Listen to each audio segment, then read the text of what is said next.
ఇక ప్రయోజనం లేదు Ganesh, you are under arrest.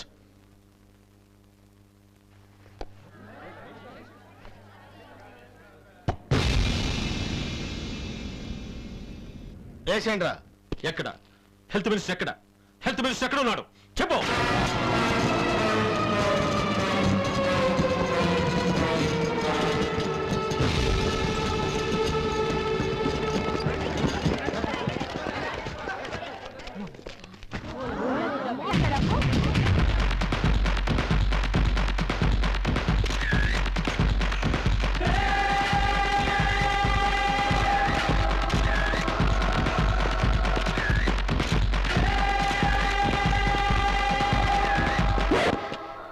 ఎవడైనా గన్ పేల్చాడో అక్కడ మీ హెల్త్ మినిస్టర్ పేలిపోతాడు.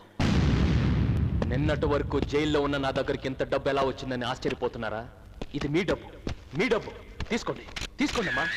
ఎస్, ఇది ప్రజల డబ్బు, ప్రజల ఆరోగ్యం కోసం ప్రభుత్వం కేటాయించిన డబ్బు. దీన్ని ప్రజలకు చేరకుండా మీ హెల్త్ మినిస్టర్ దాచిన డబ్బు. వాడికి సహాయపడ్డ మీలాంటి వైట్ కాలర్ గాలు దోచిన డబ్బు, మీలాంటి లీగల్ గుండాలు మింగిన డబ్బు, నెల నెల వాడు కక్కిన కూడు తినే నీలాంటి వెన్నుముక్కలేని వెదవలుతున్న డబ్బు. ఇలా ఎవరికి అందినంత వాళ్ళు దోచేశారు గనుకే ఆసుపత్రి లోపలికి వెళ్తే బెడ్స్ కొనడానికి డబ్బు లేదంటారు, మెషినరీ కొనడానికి సొమ్ము లేదంటారు, ఎమర్జెన్సీ మందులు కొనడానికి నిధులు లేవంటారు. మరి ఇవన్నీ ప్రైవేట్ హాస్పిటల్స్ లో ఉన్నాయి కదా, ఇంత పెద్ద జనరల్ హాస్పిటల్లో ఎందుకు లేవని అడిగితే లోటు బడ్జెట్ అంటారు. What mister health secretary, me department లో 43 కోట్లు లోటు బడ్జెట్ ఉంటే 7 లక్షలు ఆస్తుందని ప్రకటించిన మీ హెల్త్ మినిస్టర్ కి 70 కోట్లు ఎక్కడి నుంచి వచ్చాయి? Come on tell me. So డబ్బు ఉంది, దేర్ ఇస్ మనీ. పెరుగుతున్న మంత్రుల జీతాలు, ఫోన్ బిల్లులకు డబ్బుంది. పిర్రకి ఎర్రచీమ కరిస్తే విదేశాలకు వెళ్లి వైద్యం చేయించుకోవడానికి డబ్బుంది. ఏడాదికి ఒకసారి 750 కోట్లు ఖర్చు పెట్టి ఎలక్షన్ జరిపించడానికి డబ్బుంది. కానీ పేదవాడికి వైద్యం చేయడానికి మాత్రం డబ్బు లేవు. ఏ పేదవాళ్ళకి జబ్బు రాకూడదా? వస్తే వాళ్ళకి చావే సరైన మందా? అంటే ఇక్కడ పేదవాళ్ళకి వైద్యమే జరగట్లేదా? ఇక్కడ ఉన్న డాక్టర్లు అందరూ చెడ్డవాళ్ళని నీ ఉద్దేశం? కాదు, మీలో మంచి డాక్టర్లు ఉన్నారు. కానీ మీ గుండెల మీద చేయి వేసుకొని చెప్పండి, are all of you genuine? డొనేషన్లు కట్టి డాక్టర్ అయి పంటికి బదులు కంటిని తీసిన వాళ్ళేరా? కడుపు నొప్పి వస్తే కడుపును చీల్చి అందులో కత్తెరలు పెట్టి కుట్టేసిన మేధావులేరా? జనరల్ హాస్పిటల్కి వెళ్ళిన వాళ్ళని ప్రైవేట్ హాస్పిటల్కి వెళ్ళమని బ్రోకర్ కాళ్ళేరా? ఆఖరికి తలనొప్పిని వస్తే కమిషన్ కోసం ఊళ్ళో ఉన్న అన్ని టెస్టులు చేయించుకురామని చెప్పే ఏ క్లాస్ ఏజెంట్స్ లేరా? ఇప్పుడు రోగి తన వ్యాధిని చూసి భయపడలేదయా, మీ ట్రీట్మెంట్ గుర్తు తెచ్చుకొని కంగారు పడుతున్నాడు. ఎస్, ఇక్కడ వచ్చేది పినాయిల వాసన కాదు, పీరుగుల వాసన. ఇక్కడ వరండాలో ఉమ్ములు వాంతుల మధ్య చర్చ కంటే ఇంట్లో చాప్ మీద పడుకొని చావడం మేలనుకుంటారే జనం. This is ridiculous, Mr. Ganesh.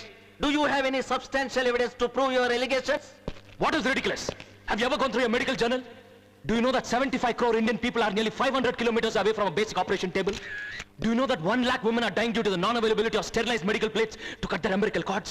Do you know that the cost of 1 bypass surgery is equal to 10 years income of an average Indian? Is this enough or do you want more evidence? ఏంటయ్యా పెద్ద సంస్కట్లా డబాయిస్తున్నావు? జనాభా పెరిగిపోతుంటే government మాత్రం ఎంతవరకు పనిచేస్తుంది? అందుకే కదా మేము private hospitals కట్టి మెడికల్ సర్వీస్ చేస్తున్నాం.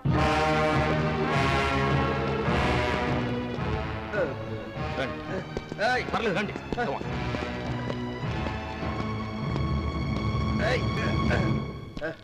ఈయనెవరో మీకు తెలుసా? Doctor Rajagopal, MBBS FRCS. ఇదే సిటీలో మెయిన్ సెంటర్ చూసుకుని పెద్ద ఆసుపత్రి కట్టాడు. 7 అంతస్తుల building, centralised AC, latest equipment. ఏడాదిగో బ్రాంచ్ ఓపెన్ చేసి సర్వీస్ చేస్తాడట. కానీ 2.5 లక్షలు లేకుండా ఎవరైనా ఆసుపత్రి లోపలికి వెళితే బయటకు నెట్టే చంపేస్తాడు. Mister Ganesh, keep quiet doctor Rajagopal. ఆరోగ్యాన్ని అమ్మటాన్ని నీ మెడికల్ డిక్షనరీలో సర్వీస్ అంటారా? సిగ్గులేదు? అసలు ఎప్పుడైనా ఈ తెల్లకోట్ నీ ఒంటి మీదకి ఎలా వచ్చిందో ఆలోచించావా? MBBS చదివితే వచ్చింది. ఎవడబ్బా సొమ్ముతో చదవయ్యా? ఇలాంటి ఒక్కొక్క డాక్టర్ని తయారు చేయడానికి ప్రభుత్వానికి 12 లక్షలు ఖర్చు అవుతుంది. ఆ 12 లక్షలు ఎక్కడవి? కూలీ నాలి చేసుకునే పేద ప్రజలు, చాలీ చాలిన సంపాదనతో బతికే సగటు మనుషులు 10 పరకా సంపాదించి ఆ డబ్బుతో ఉప్పో పప్పో ఉల్లిపాయ కొనుక్కుంటే అలా కొన్న ప్రతి వస్తువు మీద పన్ను వేసి ఆ పన్ను రూపంలో వచ్చిన డబ్బులో నుంచి 12 లక్షలు ఖర్చు పెడితే ఇదిగో ఈ మహానుభావుడు డాక్టర్ అయ్యాడు. ఇది నువ్వు మర్చిపోతే ఎర్రటి రక్తాన్ని తెల్లటి పాలుగా చేసి పెంచిన నీ తల్లిని మర్చిపోయినట్టే. ముందు మా నాయకుడు ఎక్కడ ఉన్నారో చెప్పు.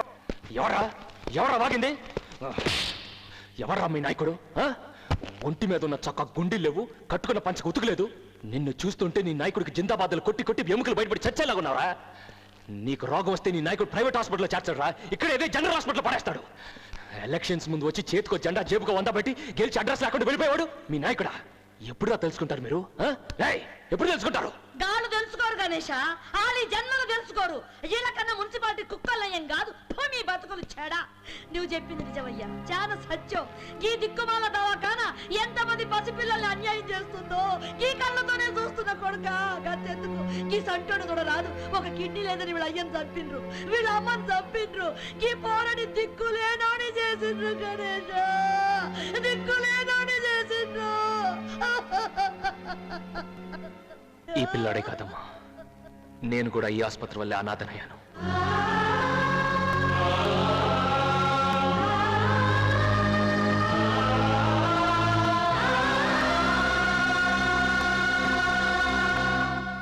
ప్రభుత్వ ఆసుపత్రిలో పేదవాడి ప్రాణానికి విలువ లేదు గనుకే మా నాన్న చనిపోయాడు. ప్రైవేట్ హాస్పిటల్లో తండ్రిని బతికించుకోబోయి నా చెల్లి బలైపోయింది. ఈ సిస్టమ్కి ఎదురు తిరిగిన పుణ్యానికి నా స్నేహితురాలు సజీవ దహనం అయిపోయింది. చూడు గణేష్, ఎప్పుడో నీ విషయంలో ఒక తప్పు జరిగి ఉండొచ్చు. అంత మాత్రం చేత దాన్ని గోరంతలు కొండంతలుగా చేసి చెప్తే జనానికి మా మీద ఉన్న ఆ కొంచెం నమ్మకం కూడా పోతుంది కదా. జనానికి మీ మీద నమ్మకం రావాలంటే మీరు పని చేయాలి. చేస్తారా? చెప్పండి, చేస్తాం. మీ కుటుంబంలో ఎవరికైనా జబ్బు చేస్తే ఇదే కారిడార్లో పడేసి ట్రీట్ చేయాలి. చేస్తారా?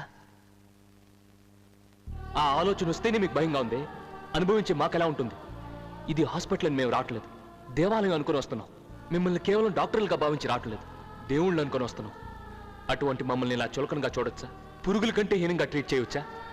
కాపాడండి అయ్యా బాబు అని కాళ్ళ మీద పడుతున్నామే, ఆ నమ్మకానికి ద్రోహం చేయొచ్చా? మీరు చెబుతున్నవన్నీ నిజాలే మిస్టర్ గణేష్. సమస్య చెప్పారు, దీనికి మీరు చెబుతున్న సొల్యూషన్ ఏమిటి? రెవల్యూషనా? కాదు, realisation. Realisation at all levels. ఆత్మవిమర్శ అన్ని తరగతుల వారికి రావాలి. నాకు వచ్చిన పరిస్థితి మరెవరికి రాకూడదు. డబ్బు లేని కారణంగా మరో ప్రాణం పోకూడదు, ఇంకో కుటుంబం నాశనం కాకూడదు.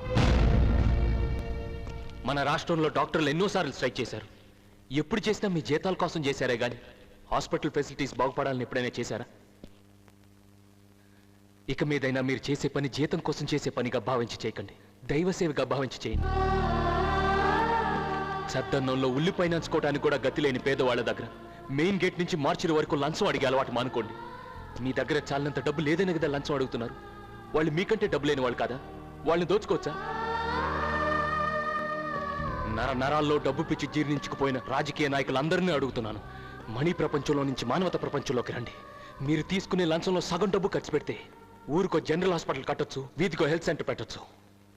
ఇన్నాళ్ళు మా నోట్లో మట్టి కొట్టారు, ఊరుకున్నాం. మా పొట్టను కొట్టారు, సహించాం. పనులు లేకుండా తిప్పారు, ఓర్చుకున్నాం.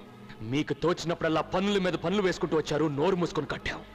మీ రాజకీయ మార్కెట్లో మా శ్రమని, నమ్మకాన్ని, జీవితాన్ని, భవిష్యత్తుని కిలోలు లెక్క అమ్మేశారు. కిక్కురు మనకుండా అమ్ముడిపోయాం. కుల పోరాటాలు పెట్టారు, మత కలహాలు పెట్టారు. మేం కొట్టుకు చచ్చాం కానీ మిమ్మల్ని మాత్రం అధికారంలోనే కూర్చోపెట్టాం. అన్నిటికీ ఊరుకున్నాం కదా అని ఇకపై మా జీవితాలతో ఆడుకున్నా, మా ఆరోగ్యాన్ని అలక్ష్యం చేసినా, మా ప్రాణాల్ని మాంసంలో అమ్మాలని చూసినా ఏం చేస్తారు మిస్టర్ గణేష్? చంపుతాం.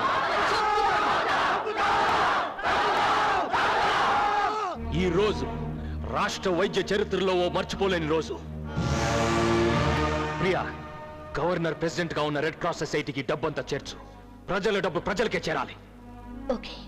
ఈ రోజు నుంచి సగటు మనిషి ఆరోగ్యానికి ఉపయోగపడే డబ్బు చట్టవిరుద్ధంగా ఎవరి దగ్గర ఉండదు.